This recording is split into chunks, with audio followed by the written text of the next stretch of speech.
Hey everyone, this is John from EastCoastArmory.com, and I'm here today with a project update video for this 1/6 scale Armortek radio-controlled German King Tiger heavy tank. Since the last video update, the cooling system's ductwork has finally come in, and at this point here, it's actually ready for installation.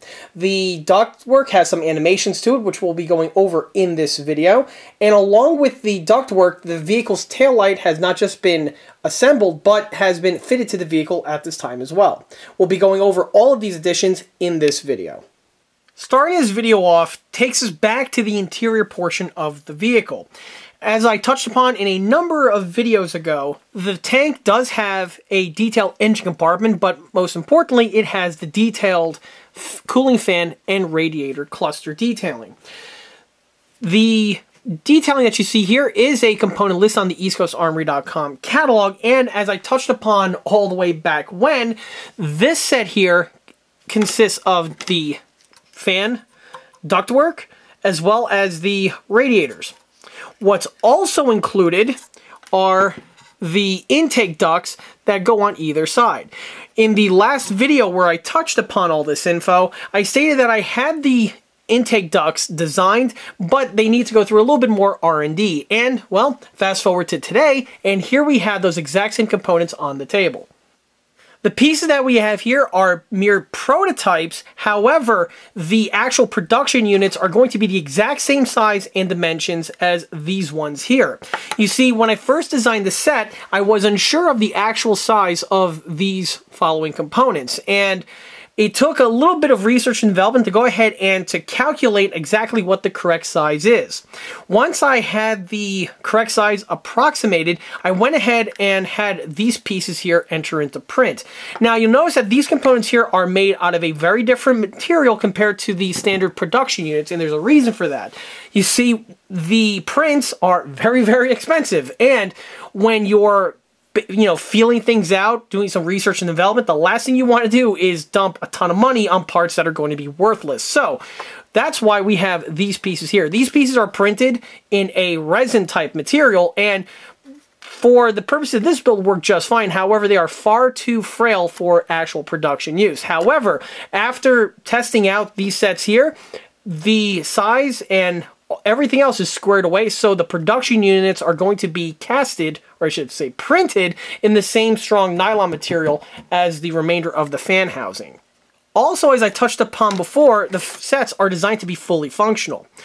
The King Tiger, just like with the Panther, had this very advanced system where in order to start the engine when it's cold, you have the ability to cut the air circulation into the radiators, which is a way to help build up heat inside of the engine so that it could start up and run. After the engine's heated up and is running just fine, you then open up the vents to then cool air could flow into the radiators and thus keep the engine from overheating.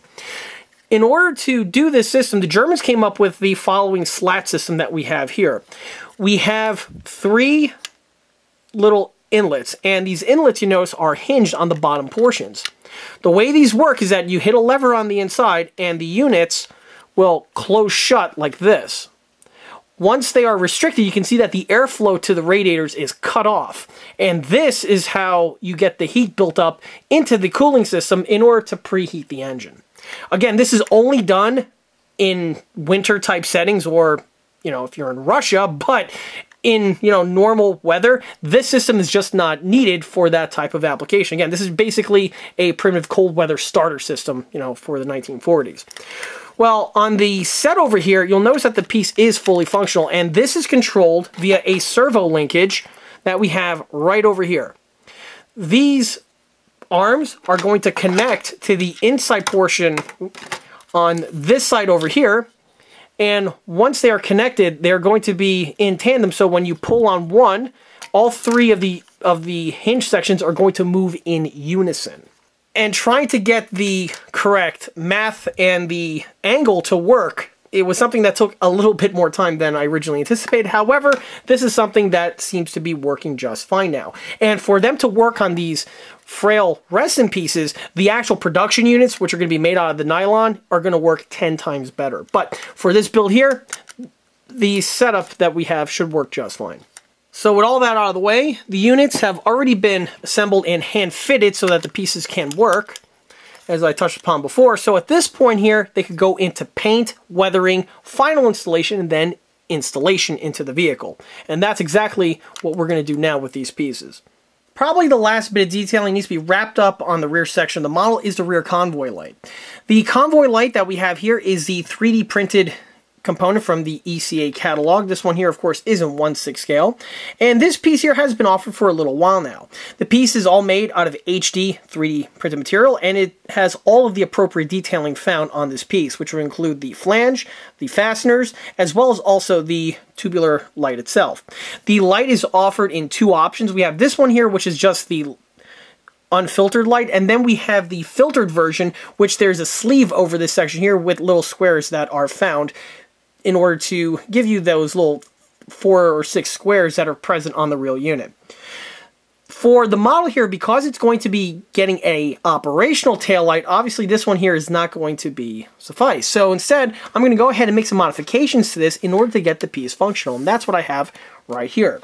This one here started off as the exact same piece as this one, only the center portion was cut away on the bandsaw, and I'm going to go ahead and fabricate the tube section with just a piece here of clear plastic tubing. And for the tubing, this is nothing more than your average garden variety banned in California drinking straw. So rather than having this go out into the ocean where it can end up in a turtle's nose, I'm going to go ahead and recycle it by cutting it to shape and using it for the tubular tail light. The light itself that's going to be fitted inside is going to be a blue LED, and the conversion was actually something that is pretty straightforward. All I had to do was amputate the center portion, cut the tube to shape, squeeze in the LED, pull out the wire from the bottom portion, and mount it to this section here, and we're good to go. So we're going to go ahead and cut across to where this is already accomplished, and this thing here is ready for installation. Here you can see what the unit looks like fully assembled, and at this point here it's actually ready for installation. On the inside here, this is that same plastic straw that I had before, and the LED is stuffed on the inside. The power cord emerges from the bottom portion, and it's snaked, which would eventually plug into the hull. The tube itself is painted with this blue translucent paint that I have right here, which is perfect because once the thing lights up, it should give a nice glow, which is exactly what would expect on the real unit. The only other thing to mention is that the wire is coated with a length of heat shrink tubing just to keep it nice and consolidated, so when it comes time for installation, it makes the job go by a little bit easier. And here are the ducts fully painted and weathered, and from this point here, they're going to go into final assembly. When it comes to painting them, I had to be really, really careful because each of these little blades here are custom fit to their own independent duct. And this is solely because of, like I touched upon before, the material that these are printed on. So because of that, I had to be really meticulous not to mix the parts up. And this did slow things down because I had to paint each group independently and then weather them, you know, in the same manner. But now that that's all done, these pieces can be assembled further. As you can see, the weathering is all done with the use of airbrushing, as well as some washes, which is customary on my builds when I talk about parts like this. And after about a minute of adding some glue in some strategic locations and putting in pins to their strategic locations, the duct is fully assembled. And on top of that, even with this prototype state here, the unit is fully functional. To quote my main man, Hannibal, I love it when a plan comes together. With the thing fully assembled and functional, I just want to point out with the way the ECA set is designed, with the way the duct is, you have this bent section in this corner. Well, this is a perfect location to add the clevis system because it covers it completely when the unit is fully assembled. With the piece completely covered up, I could hook up the linkages to the servo, and the piece will look absolutely seamless, but will still be able to function when commanded to. And here are all 4 units now fully assembled, and at this point here, they're ready for the next step. All 4 of the units have the flappers installed, and they are all fully functional.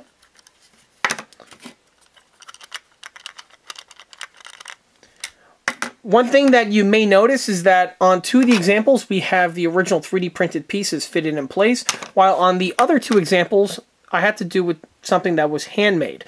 The reason is that when I had these run off at the printer, a mistake was made somewhere where the wrong number of parts were printed out. So rather than having the parts go into production again and waiting a little bit longer, it was easier for me to just cobble the new ones together out of some strips of plastic. The pieces were made to the same exact specs as the 3D printed ones. I basically just took the printed one and traced it over some plastic stock in order to replicate the piece. The pieces are slightly different, however, functionality-wise, they are exactly the same, and will do the exact same job. Same is true for the one on the opposite side here.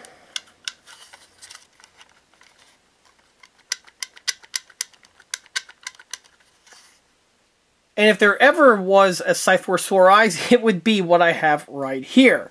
Here you can see what the entire cluster looks like now fully completed. We have the center cluster, as I touched upon before, but you get to see what it looks like when paired up with the two air intake ducts. Of course, there's nothing more to add to this, but let's go ahead and try to get all of this equipment fitted to the inside portion of the vehicle. And here are the units, not permanently fitted in place, but you can see how they look like once dry fitted in their locations. On the other side over here, you can see what they look like prior to some modifications being made to the fan housings as well as to the ductwork themselves. Some of the mods that I'm going to be making to these units that were already done to the ones right here on this side are first with the fan housings. You see that I originally developed it with this tongue that sticks out of the bottom so it can plug into the bottom portion of the radiators. Well, when it comes for fitting them in place, this tongue kind of gets in the way, so I found it best to just amputate the tongue completely. It's hard to pull that out at the moment, but basically I just simply cut the tongue off completely, and with that section removed, this makes the insertion and the fitting of the components much easier. The other thing I'm going to be removing is that little stem that we see on either side here of the radiator that plugs into the plumbing, which will be found on the inside portion of the engine compartment once that flushes out past this point. This one here, it was removed, making for the unit to fit as flush against the wall as possible so that once the top deck goes on and the panels go where they need to go, the fan is going to properly index underneath the fan guard, which is of course found on the top engine deck. One other thing that I'm going to be doing after this point here is trying to figure out how to hook up the linkage system for the servos. As you can see, trying to get into this area over here is not exactly going to be very easy, but fortunately there is a bit of clearance because of the way the armor plate is shaped, and normally on the King Tiger there would be your main fuel cells in these areas over here, but on this model they're going to be omitted, so there's going to be a little bit of real estate in this area over here for me to work with the linkage arms so that I could get the ducts to hook up to a servo and function as I originally intended. But more information on that is to come in the next video.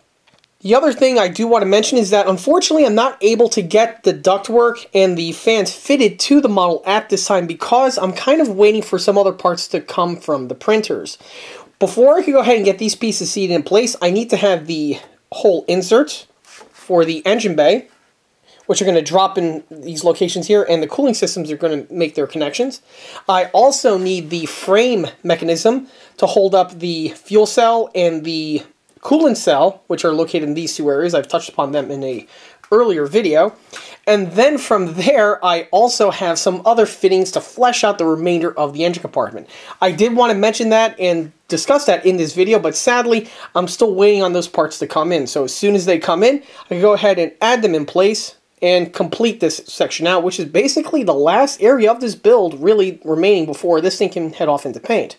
Another bit of detailing that was affixed to the model at this time is the rear convoy light, as you can see right over here. This is a really simple install. Basically, just mark the area on the hull, you drill it out with the corresponding size drill bit, and the unit just plugs directly in place.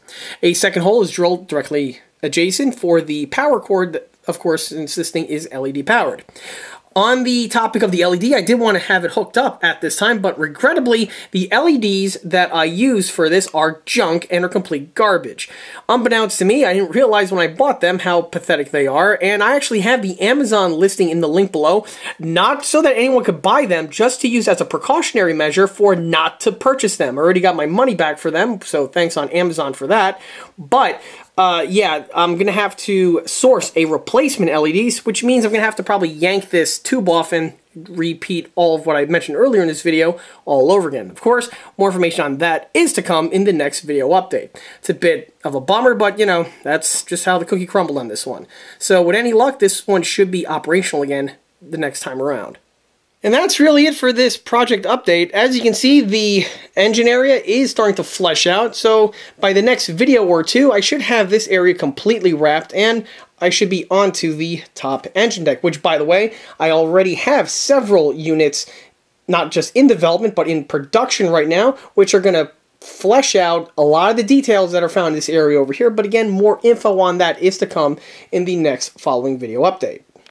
And with that, that wraps up this project update video for this 1/6 scale Armortek radio-controlled German King Tiger heavy tank. If you like this video, be sure to subscribe to this channel, where it's a great way to keep up to date on new posted content, being large-scale project update videos like this one over here, or the other smaller-scale model showcase videos that frequently get posted to this channel. Another way to keep in loop of new posted content is by liking us on Facebook. There, I have more photographs of this particular build, as well as the other smaller and larger scale builds that have been seen on this channel in the past. Furthermore, don't forget to swing by EastCoastArmory.com for more 1/6 and 1/16 scale builds and detailed components. Thanks again, and I'll be seeing you all again on the next one. Till then.